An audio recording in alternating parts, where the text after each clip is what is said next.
Use headphones for a better experience. When I moved into a new apartment, I didn't expect to become part of a mystery. My neighbor vanished one night, but the real horror began when I tried to uncover what happened.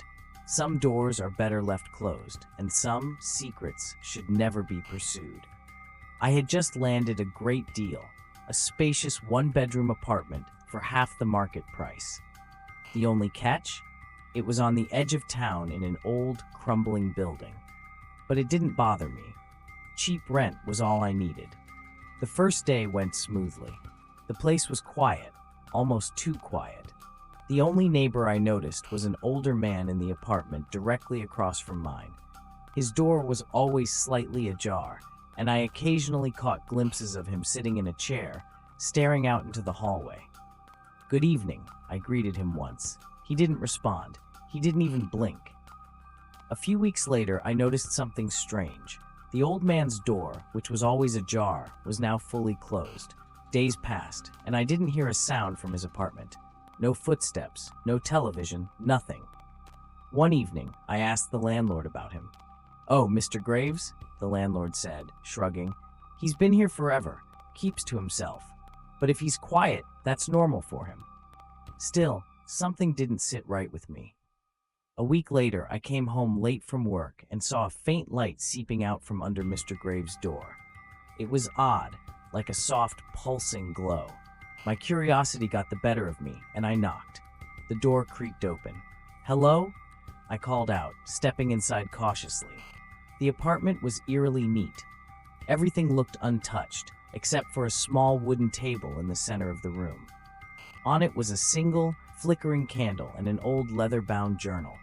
I shouldn't have opened it, but I did.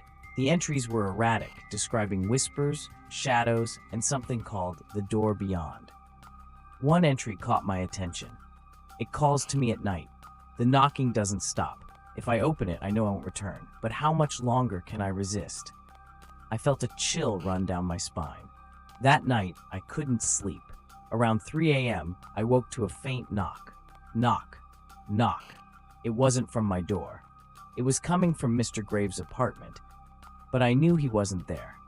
I tried to ignore it, but the knocking grew louder, more insistent. Finally, I opened my door and looked across the hallway. His door was ajar again, and the light inside flickered like before. Inside, the apartment was the same as I'd left it, except now there was a second door. It was an ancient-looking thing made of dark wood, with symbols carved into its surface. The knocking was coming from the other side. I froze. The journal's warnings echoed in my mind. If I open it, I won't return.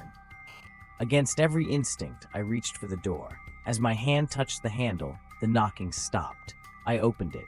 What lay beyond wasn't another room. It was nothing. A void. Endless darkness stretched out before me, pulling at my senses. Then I saw them. Shadows moving, shapes forming, and eyes staring back. Before I could react, the door slammed shut. The next day, everything seemed normal, until I noticed the shadows in my apartment. They didn't align with the furniture or the light. They moved independently, watching me.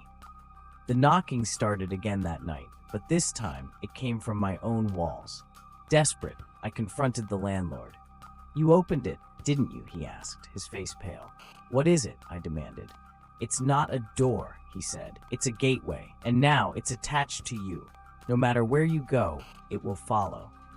I moved out the next day, but it didn't matter. The knocking followed me. The shadows followed me. Every night, the door appears somewhere new, in my dreams, in reflections, even in my own home. I now understand what Mr. Graves meant in his journal. You can't escape it. Once you open the door, you belong to it. This story isn't just about fear. It's a reminder to respect boundaries, to understand that some mysteries aren't meant to be solved. In our modern world, curiosity is celebrated, but there's a thin line between curiosity and recklessness. Sometimes the things we uncover can change us forever, and not for the better. Don't miss out on the scares. Go subscribe to the channel for terrifying stories, legend breakdowns, and more. Bell turn on notifications and experience horror like never before.